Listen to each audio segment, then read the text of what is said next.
Welcome to Market Catalyst. I'm Julie Hyman. We are 30 minutes into the U.S. trading day, so let's get to the three market catalysts we're watching this hour. First up, Black Friday sales off to a strong start, where consumers are spending and how tariffs are changing some behaviors this year. Plus, healthcare stocks on a tear this quarter. Find out which are best positioned as we head into 2026. And the most important year-end money moves. What steps you can take to set up your portfolio for the new year. All that and more coming up on Market Catalyst. Let's get a check on markets here on the major averages here on this last trading day of the month here, and a shortened trading day after the Thanksgiving holiday. The Dow right now up almost 150 points, about a third of 1%. The S&P 500 up about a fifth, and the Nasdaq is up about a quarter of 1%. Of course, we have been watching what's been going on this quarter to date, but let's look at the month if we've got it here, and taking a look at the action that we have seen, which has not been positive for the Nasdaq. It is poised to break its 7-month winning streak that we have seen for the Nasdaq. As we know, we've had some toughness within technology that has happened this month. The S&P 500 feeling that pain, but to a lesser extent because it's less leveraged to tech. And then the Dow is also poised to fall on the month, but not by as much. So digging into what's going on in today's session a little bit more, we've got a mixed picture when it comes to the Nasdaq 100. But if you look at what's happened on the month here, you see there is this interesting dispersion. Yes, Nvidia is down 14%. Amazon and Microsoft are down, but we know that Google, Alphabet, has been on a tear here and has risen to new record highs and is now the winner and then some among the Mag 7 year to date. Broadcom also has been an outlier in terms of the strength that we have seen. It being Black Friday, it's always a good idea to check on what's going on with the retailers. Now, this is the month to date look at the retailers, and I'm just going to equal weight them so we can get a better look at what's happened here. So in terms of what we've seen fall, I mentioned Amazon. Shopify has also seen some weakness, but there are a lot of good retail stories this month as we've gotten these various retail earnings numbers and also ahead of Black Friday and the holiday shopping season. Kohl's is a standout. We've talked about this one, just reported numbers that beat estimates, also announced a more permanent CEO. Abercrombie, also a bit of a comeback story there. American Eagle, Urban Outfitters, Macy's has been an interesting standout as well. Ross stores on this list as well. Almost everybody we talked to within retail likes TJX, which is up about 8.7% on the month, and Walmart up 8% as well. So those are the standouts. As we know, Target has not been doing as well. So that's the numbers on the month here. Let's broaden it out and talk about what's going on in this Black Friday, because spending is underway. Adobe, which tracks all the numbers, expects total spending to hit $250 billion for the first time. No surprise, the vast majority of that spending expected to be over the course of Black Friday and Cyber Monday as consumers hunt for deals. Here to break down the numbers, Vivek Pandya, Adobe lead analyst on this. Vivek, good to see you. So give us the big picture, first of all, and the magnitude of the increase that you guys are expecting. Well, I think you had it right there in that we're anticipating about $253 billion to be spent through the season, and that will come in just over 5.4% growth year on year. So really, we have consumers leaning on the online space to get a sense of where their best discounts can be. They really perceive the online space to provide really favorable pricing.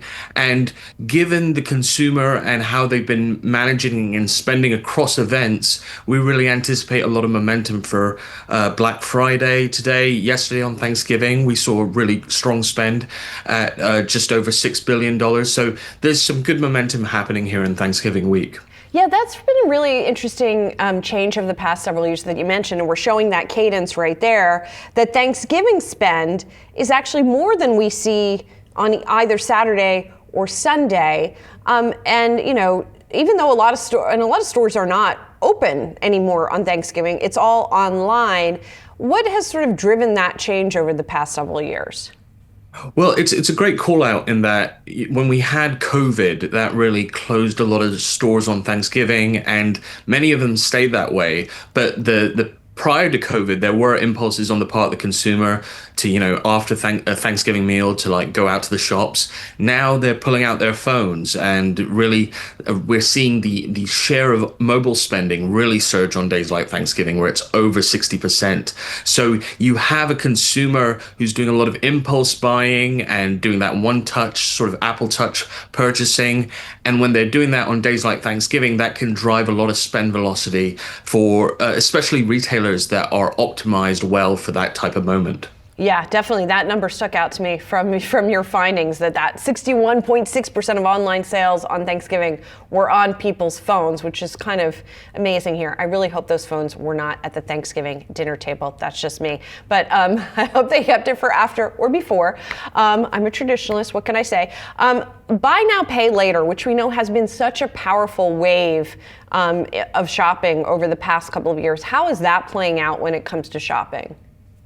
Well, we've been profiling buy now, pay later for many years, and we find that consumers are leaning on it for multiple reasons. Some are, trying to manage their budgets and trying to manage a cost of living crunch, and we see them leaning on it. And for the season, we're anticipating about $20 billion to be processed through buy now, pay later. So that's really still a popular way to finance, and other consumers are doing that sort of mobile, social commerce type shopping. And they get to that payment checkout and they see a smaller amount there, and that's enough to get them on the buy now, pay later path. So you have multiple drivers keeping buy now, pay later really popular for the online consumer. People always like to talk about trends, and so I'm curious what you guys are seeing in terms of products. I was looking at some of your top trending toys, for example, and I'm struck by, you always get sort of the new stuff on there, but I'm struck by the durability of something like Lego, which is just sort of incredible. Well, they've done a fantastic job staying very relevant and engaged with, people of all ages as a brand. And as a result, they have a lot of durability during the holiday season.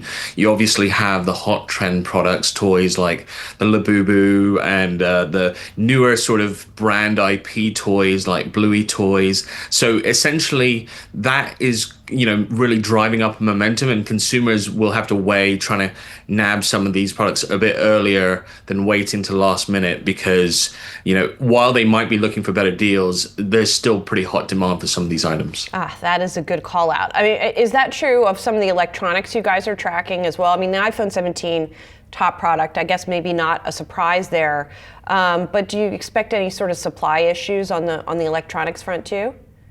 I think we're still in a relatively good place supply-wise across many of these electronics products. You have, as you mentioned, the smartphones, but then you also have the health tracking devices, things like the Oura Ring.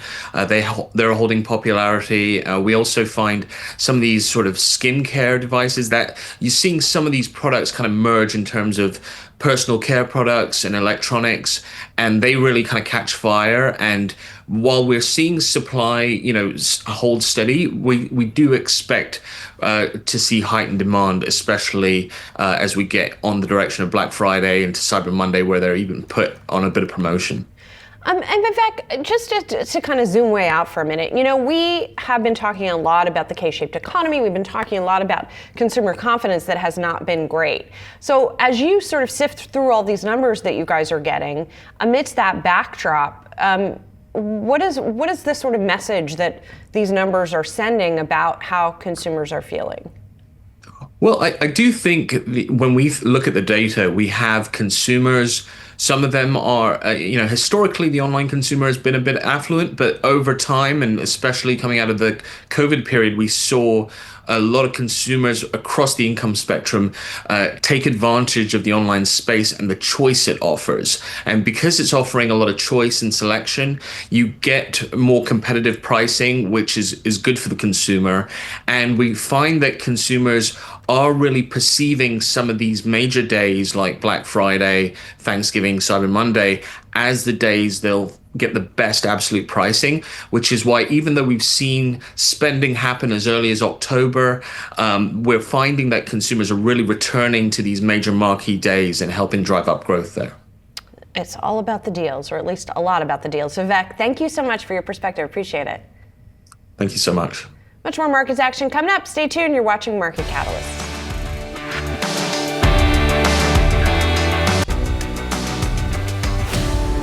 Healthcare has been a standout performer in November, leading all S&P 500 sectors with a nearly 10% gain. Policy clarity, steady earnings, strong GLP-1 momentum, all helping fuel that outperformance as we head into 2026. For more, we're bringing in Jared Holz, healthcare equity strategist at Mizuho Americas. Jared, good to see you. Happy Thanksgiving. Hope you had a great holiday. You too. Let's talk about healthcare because it was sort of like a sleeper here. You know, this year it's kind of middle in the pack in terms of performance, and there's a big dispersion across the different healthcare stocks. What to you sort of changed in November that helped fuel some of these gains? Well, I think first and foremost, it's just been the breadth of the market and money coming out of some of, these perennial winners, namely large cap tech.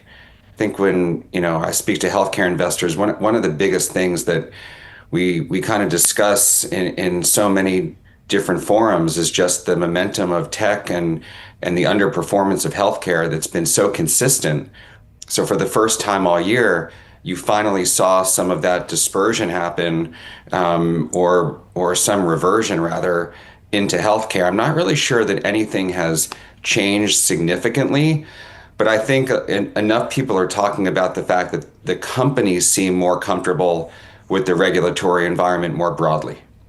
And when you look at what has done well within the group, a lot of it is drug makers themselves. A lot of it is device makers as well. It's not so much the insurers, for example.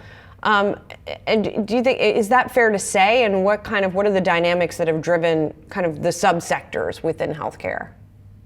Yeah, I think when you look at the insurers and the managed care subsector, two things really come to mind. One, there's been sort of this on again, off again situation with respect to the exchange subsidies and whether that was going to be part of the agreement that got the government back up and running. So far, there's been no definitive answer on that, but it seems like there will be an extension. I mean, that's what most of the reports suggest. But again, it's been a little bit inconsistent as far as the news flow there. I think that's been a little bit troubling for some investors to wrap their heads around. The second thing would just be that we're seeing, utilization stay stronger for longer.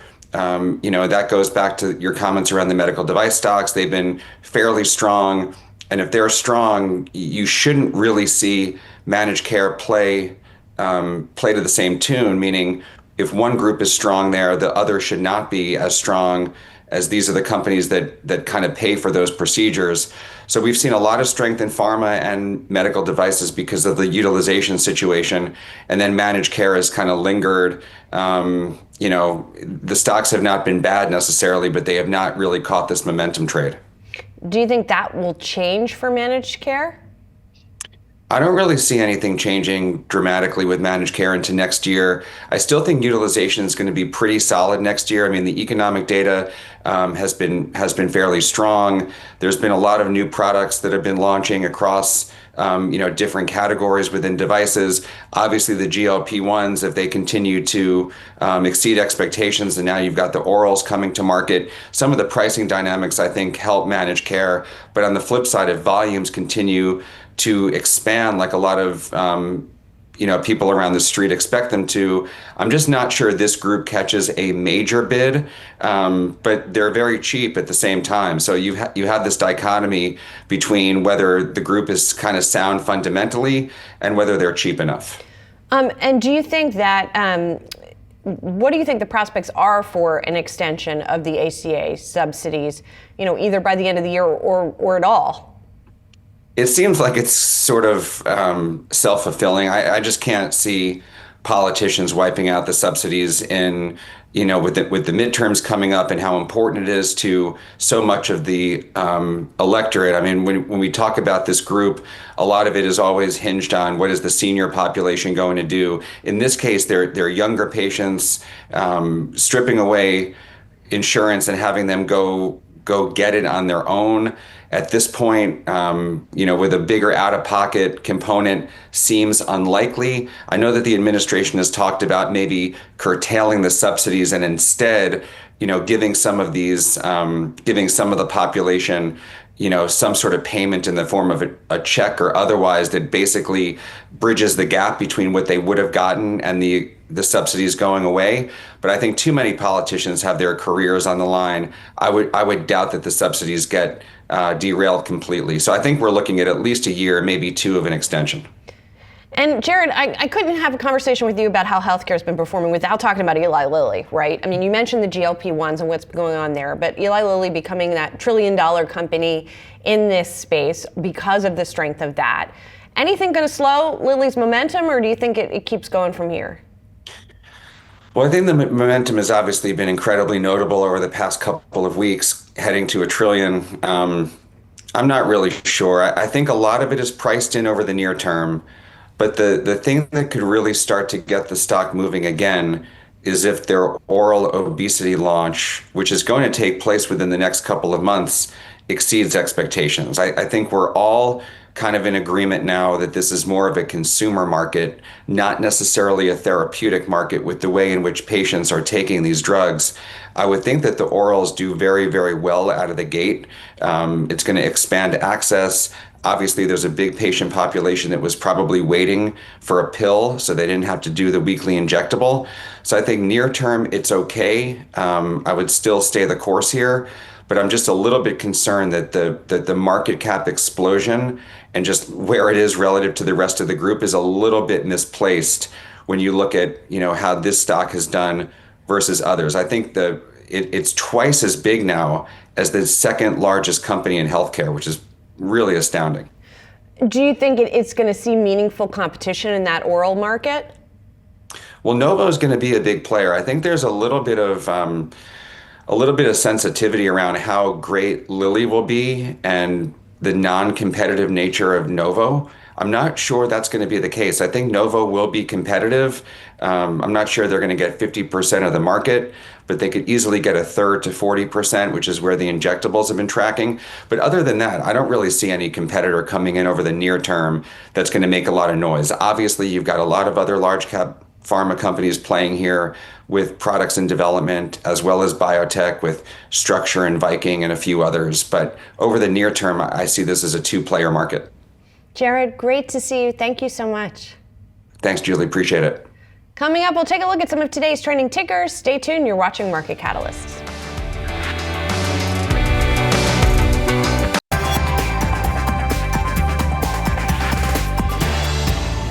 Now time for some of today's trending tickers. We are watching Tilray Brands, SanDisk, and retailers. First up, Tilray Brands is set to implement a 1-for-10 reverse stock split of its common stock. This move was previously approved at the special meeting of stockholders held in June.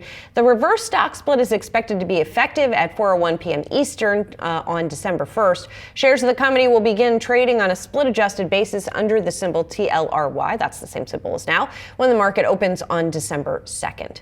Next, SanDisk has now been added to the S&P 500. The company replaces the Interpublic Group, the change coming for SanDisk 9 months after the company was spun out of Western Digital. Stocks do tend to pop when added to a major index like the S&P 500 because of increased demand from index funds and other passive investors. And also, we're of course watching retail stocks on this Black Friday. Shares of Amazon, Walmart, Target, though all rising as the holiday shopping season kicks into high gear. This Thanksgiving weekend is expected to draw the largest number of shoppers on record, according to the National Retail Federation. Nearly 187 million people are planning to shop from Thanksgiving Day through Cyber Monday. This comes as several retailers recently lifted their full-year outlooks, pointing to optimism around an upbeat holiday quarter. We also, of course, just talked to Adobe, and they're expecting big numbers as well. And many shoppers are out looking for deals on this Black Friday, and there are even ways for investors to take advantage of deals in the market. Yahoo Finance's Jared Blickery explains in today's Stocks in Translation.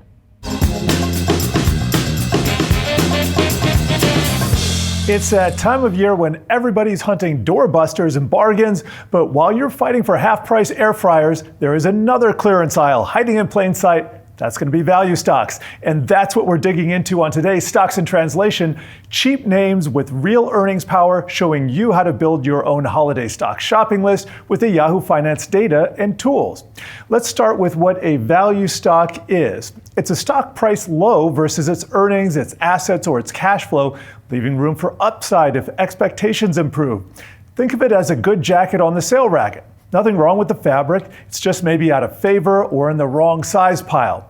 But if the fundamentals hold up, you're basically paying less than full price for the same underlying business. But every sale rack has its studs, and in the stock market, that is called the classic value trap. Now, that is a stock that looks cheap, but keeps falling because their business is deteriorating, and not just because Wall Street sentiment is temporarily negative. Maybe earnings are starting to roll over, maybe the industry is shrinking, or maybe the dividend is about to be cut. On screen, it looks like a steal, but you soon face regret. So be careful, because in stock picking, there are no returns.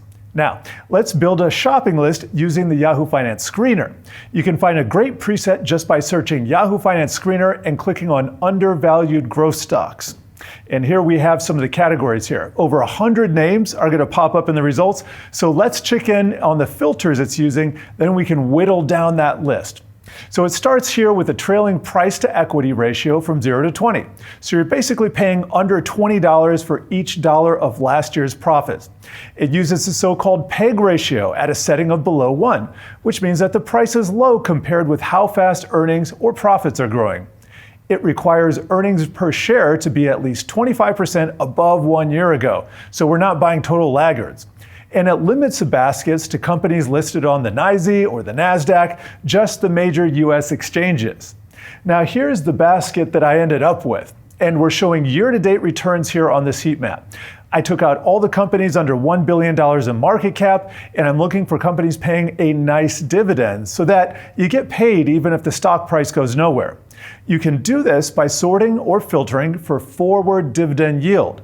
But always research the dividend situation of a company, because too good to be true usually is. When a stock price gets beaten down, the dividend yield goes up, and it can look huge on the screen. Sometimes it's a real doorbuster, sometimes it's a sign that the market expects a dividend cut. Now, let's take a look at two of the bigger names. Take Pfizer here. It looks like a classic value trap, and I'm going to put this on a 5-year so you can see the performance. This is after its stock COVID business fell off a cliff and the stock price dropped. So it's down 3% this year, and the company still pays a hefty dividend around 6 to 7%. But cash flow is tighter as it spends to rebuild the drug pipeline, which is why the PEG looks weak. It's real income today with real questions about longer-term growth. Then let's take a look at Ford here, which is cyclical value, tied to the US economy with a big sticker yield around 5 to 6%. It pays a regular dividend, but profits are under pressure from EV losses and a choppy auto cycle. And also, guidance has come down. Its negative PEG ratio tells you that Wall Street expect earnings to shrink, not to grow. This is a doorbuster where the yield is real, but the fundamentals, they have to earn it. It's up over 30% this year, but it's still been cut in half from its 2022 all-time highs. So how do you keep your holiday value basket from turning into a bag of returns? Here is what to watch next, and I got a nice little list here for you. First, you want to watch out for earnings results and guidance. Are the profits still growing, or are they starting to roll over? Then look for dividend changes, hikes, pauses, cuts, because the income line is often the first place stress shows up. Next, check in on your basket and how it's doing versus the S&P 500 or the NASDAQ over time. And finally, watch for changes in interest rate expectations and chatter, because shifts in rates can swing the pendulum between value and growth. And tune into the Stocks in Translation podcast for more jargon-busting deep dives. New episodes can be found Tuesdays and Thursdays on Yahoo Finance's website or wherever you find your podcast. Coming up, the top tech stocks to own as we close out the year. Dan Ives will share his picks next on Market Catalysts.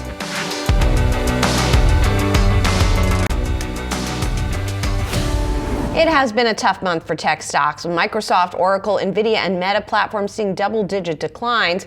Yahoo Finance executive editor Brian Sozzi spoke to Wedbush's Dan Ives about his tech stock picks heading into next year. Normally on Opening Bid, I do a stock of the day, but today I wanted to turbocharge that by discussing 10 stocks of the day. YOLO right for the holidays. For this one, I want to bring in Wedbush Managing Director and Global Head of Tech Research, Dan Ives. Dan kindly slid into my inbox this week with a tidy list of 10 tech stocks you all should own. He also thinks we're not in a bubble. Dan, good to see you, man. It's been a while. Looking great to see you. Good as always. Little boss, little F1 driver look. I'm feeling it, man. Yeah, of course. For Sazi, I'm always going to bring. You're the man, bro. So you are out with 10 tech stocks to own in the AI revolution. Level set for us, because we've been talking about this AI bubble stuff for about a month. I'm over it. You make a good point that we're not in one. Why is that? I mean, I just came back from Asia, was there 3 weeks. Demand to supply is 12 to 1 for NVIDIA chips. I mean, we've seen acceleration in terms of demand, well, even over the last 3 months by 30%. Look, it speaks to our view, only 3% of companies in the US have gone down the AI path. Globally, it's less than 1%. Still very early in this AI revolution, but again, it's easy to call it a bubble from 25th floor of a New York City office building or on Metro North, but when you're actually seeing it in the fabs in Taiwan, you have a much different perspective. And important, I should note, Dan didn't just become an analyst like yesterday. He's been doing this for many years. And you mentioned in this report that you also worked through the 90s, during that tech bubble. Mm-hmm. What is the difference between today and then late 90s? Yeah, and me and you've talked. I mean, obviously, we both for decades have been doing this. So look, late 90s, the average tech company is trading at 30 times revenue. Like Global Crossing, remember Global Crossing? Today, 27 times earnings. Yeah. That bubble, when we talk about bubble, that was really created by companies that had really minimal business models, PowerPoints. Today, it's big tech, $1 trillion in the balance sheet, 300 to 400 billion of free cash flow. And also, this is a true fourth industrial revolution. The use case on enterprise, it's the future, robotics, autonomous. And that's why I just continue to say, this still continues to be, it was 9 p.m., it's now 10:30 p.m. in the AI party that goes to 4 a.m., and the bears watch the party through the windows from the outside. I want to start, let's go down this list. Let's start with NVIDIA, because you and I have been talking about NVIDIA for years, but you also wrote another note today calling NVIDIA the Rocky Balboa of the AI trade. What is left for NVIDIA to achieve next year, and where does the stock go? Look, it comes down to the demand to this point has only been U.S. Think about sovereigns, what's happened in Asia, and ultimately what I think we'll be breaking back into the China market with the regulatory. Look, I think NVIDIA earnings numbers, they're underestimated probably 15-20% over the next year. Is that mostly because of China? I think it's China, but also I think it's just the overall demand in the U.S. Mm-hmm. Now, look, even though on the Google TPU, worries about Tommy Gunn or whatever you want to say, Drago coming to get Rocky Balboa, just to continue with the thesis. I love Rocky 5, Dan. It gets a lot of crap, but that's a good movie. I'm actually more bullish on Rocky 2. Rocky 2, okay, fair enough. But look, the reality is that there's one chip in the world fueling the AI revolution, and that's the godfather of AI, Jensen, NVIDIA. But look, demand and supply is 12 to 1. Mm-hmm. Meta, they can't get all the chips they want from NVIDIA. As someone that has been very right on NVIDIA, very early on NVIDIA, is it laughable to you that Google's now getting some attention with its chips that it's been making, and suddenly we all supposed to care about them? Look, I mean, it's part of the reason, we've been so bullish on Alphabet or Google, just because my view, you start off the year, New York City cab drivers bearish on Google, right? Given DOJ breakup, AI is going to ruin their business model. But it shows now, they're getting major mojo. But this is just another additional sort of catalyst for them. But I continue to view, NVIDIA 250 continues to be my view where that thing ends a year from now. NVIDIA, and then let's hit up Palantir. We just had Alex Karp at our Invest event, and he made, obviously, he's co-founder of this company, he made a strong case for Palantir. What's your case for Palantir? It's the Messi of AI. Look, it just comes down to this is a company that when it comes to use cases, no one could compete. Now you could say it started off on the government side, but for all the work that we've done, that's why there's a name like the haters, they hated 12, despise it, 50, yelling from the mountaintops at 100. It continues to be, in my view, what's going to be $1 trillion company next 2 or 3 years. Now look, is it super expensive today? Of course. But what happens when commercial bookings is 5x from where they are today? And then let's hit another one, Tesla. Elon Musk signed, sealed, and delivered. He's got his pay package. What does next year hold for them? And are robo-taxis, that rollout next year, the main driver of the stock? Biggest chapter of growth ever in its history. It's about robotics, it's about autonomous. Musk now wartime CEO. And I continue to view, I mean, base case $600, bull case 800. They are going into what I believe, when it comes to AI, physical AI, two best companies in the world, it's NVIDIA. Are they a car company? And Tesla. They're not. Look, I think it's almost offensive to call them a car company because I view them as just a pure technology company. I think investors continue to underestimate what that's going to look like. Not on your list. I wanted to, before we wrap this up, a couple names not on your list that surprised. Salesforce, not on your list. Amazon, not on your list. IBM, some of these old school companies. Like, why wouldn't they make this list? And those are all in our IVES AI 30 in the ETF. But I'm looking at and those are names that we're very positive on in terms of where they're going to go. What Arvind and Benioff are doing. But this comes down to these are our top 10. These are the elite, right? I mean, these are the names that I kind of view each in its own category, are really, really defining the AI revolution. Salesforce, obviously back against the wall, everything Benioff's doing, I think they're going to be successful. What Arvind's doing, taking a page out of really Nadella's playbook in terms of what they're doing at IBM. Any chance in hell for Intel now that it's backed by the government? And NVIDIA. I mean, look, you're popping champagne going Thanksgiving as an Intel shareholder, and you have to give them credit, right? I mean, they are now part of the AI revolution, given NVIDIA, given the Beltway, and now it's still ever uphill battle in terms of innovation, but they're in a much different situation than where they were a year ago. Lastly, Dan, how concerned are you on how entrenched OpenAI is really to this entire ecosystem? It's like having too much Peter Luger steak. I don't I love Peter Luger, man, but I guess that's your point. The point is it's not a bad thing. Even though Oracle, Microsoft, you want it. They're foundational to what they're doing. And I get the words circular deals. That to me, they continue to be foundational to where I view the AI revolution. So I don't view anything that's negative because it's my view we are still top of the third, one out in terms of this AI game. Are you the big steak guy, Peter Luger? Are you that guy? And do you share your steak? No, I share the steak, and I'm not the I'm sort of middle of the table type guy. But some good wine. But again, would I rather be Peter Luger's, or I'd rather be in the White Castle, sort of drive through 4 a.m. Good to see you, man. Great. You have a happy Thanksgiving. You too. All right. Have a great one. Coming up, we'll run through some key moves you can make to protect your portfolio before we turn the calendar to 2026. We'll be right back.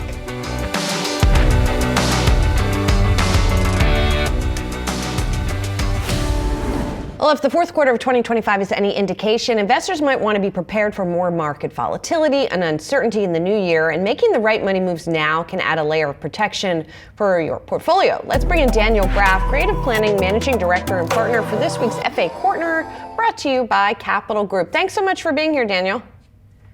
Absolutely. Thanks for having me, Julie. So let's talk about some of the things that people might need to be aware of before the end of the year and sort of position both their finances broadly and their portfolios for success. I'm curious how you think people should be thinking now about their tax situation for next year and kind of what they can do now for, financial hygiene, if you will, to get ready. Sure. So the year end tends to be a popular time to think about taxes. And as we kind of walk into year end, portfolio adjustments are one thing on people's mind for making those income adjustments. Another thing on people's mind may be the changes that have happened over the summer to the tax picture. And so the state and local tax deductions have actually changed. And I think there'll be a lot more itemized filers in 2020. So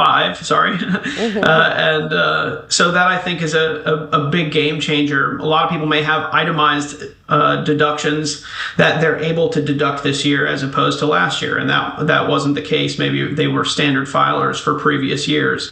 Another tip maybe for high income earners: charitable giving changes in 2026 for tax purposes, and they're going to have limits on how much they can deduct. So some of my higher earning clients are doubling up on their giving in 2025 to take advantage of that.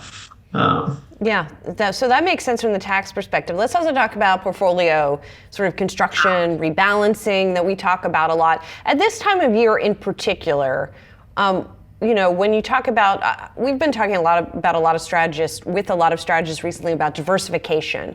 But at this time of year in particular, why should people be thinking about that? I think one of the big things, I know you just had a segment on tech stocks, and, tech has been extremely popular over the last 10 years. It's done unbelievably well. And some of the laggards in the market haven't done as well. International stocks this year performed unbelievably well and kind of came out of nowhere. I think you may see something similar for small and mid cap stocks if interest rates continue to come down. Those are the places that the market tends to rotate when interest rates are moving lower. And we've seen that over the last several weeks with the jockeying for position around the Fed meeting in December and whether they may or may not cut. And I think the small and mid cap stocks are responding to that. So that may be a place to look to diversify in the coming weeks as you move into year end, especially if you're overweight to that U.S. large cap sector. Something else that you talk about is indexing, which I kind of assume a lot of people are doing, but I guess a lot of people are not necessarily doing that. Some of them are just, going all in on some of these big tech stocks or what have you. So what are the merits of indexing, which may be a little less sexy, but, important for people to consider? So I think for most, average investors, you hear Warren Buffett talk about it all the time. Indexing is a pretty good way to just gain exposure to the markets and to participate over the long term. I think what we're seeing more and more of, though, is the move back to individual stock direct indexing. So originally, we started with a world where people would trade stocks individually, but for a smaller investor, it was very difficult to get diversification without paying high fees. Now that a lot of these custodians have gone to zero fees for trading, we can be direct indexers again and use individual stocks to create more tax efficiency in the portfolio. So you're tracking well with something like the S&P 500 or the Russell 3000, but you're able to use individual stocks to do it. Trim from the losers to manage tax and allow some of those names to run. So that's something we've seen a lot of. We're also seeing people come to us with concentrated positions. So maybe they have done really well in NVIDIA or Amazon or Google, Microsoft, some of these names that have become extremely popular over the last decade plus, and they want to reduce the concentration of a position like that. We can do that creatively using a long short direct index potentially to help them manage the taxes as they reduce that position size. What kind of questions are you getting from investors about alternative assets, which are becoming increasingly popular, or they're being increasingly marketed to retail investors, and what are you telling them? I think now's the time to kind of have a balanced hand. I still think there's a lot of opportunity in private markets. We've actually seen the number of public companies shrink dramatically. And so a lot more of the opportunity is happening in the private space. But obviously, you need to be cautious and do your diligence on what you're moving into. There's been a lot of talk lately about private credit and some of the cracks that are beginning to potentially show in those spaces. So I think the diligence is important, and yet there's still a lot of opportunity in that space. Daniel, thanks so much. Appreciate it. Absolutely, Julie. Have a wonderful day. You too. That was FA Corner, brought to you by Capital Group. Coming up, Jared Blickery will have full market coverage through the early close starting at noon. Keep it right here on Yahoo Finance. Well, if the fourth quarter of 2025 is any indication, investors might want to be prepared for more market volatility and uncertainty in the new year, and making the right money moves now can add a layer of protection for your portfolio. Let's bring in Daniel Graff, Creative Planning Managing Director and Partner for this week's FA Corner, brought to you by Capital Group. Thanks so much for being here, Daniel. Absolutely. Thanks for having me, Julie. So let's talk about some of the things that people might need to be aware of before the end of the year and sort of position both their finances broadly and their portfolios for success. I'm curious how you think people should be thinking now about their tax situation for next year and kind of what they can do now for, I don't know, financial hygiene, as if you will, to get ready. Sure. So the year end tends to be a popular time to think about taxes. And as we kind of walk into year end, portfolio adjustments are one thing on people's mind for making those income adjustments. Another thing on people's mind may be the changes that have happened over the summer to the tax picture. And so the state and local tax deductions have actually changed. And I think there'll be a lot more itemized filers in 2020. So that I think is a big game changer. A lot of people may have itemized deductions that they're able to deduct this year as opposed to last year, and that wasn't the case. Maybe they were standard filers for previous years. Another tip maybe for high income earners: charitable giving changes in 2026 for tax purposes, and they're going to have limits on how much they can deduct. So some of my higher earning clients are doubling up on their giving in 2025 to take advantage of that. So that makes sense from the tax perspective. Let's also talk about portfolio sort of construction, rebalancing that we talk about a lot. At this time of year in particular, when you talk about, we've been talking about a lot of strategists recently about diversification. But at this time of year in particular, why should people be thinking about that?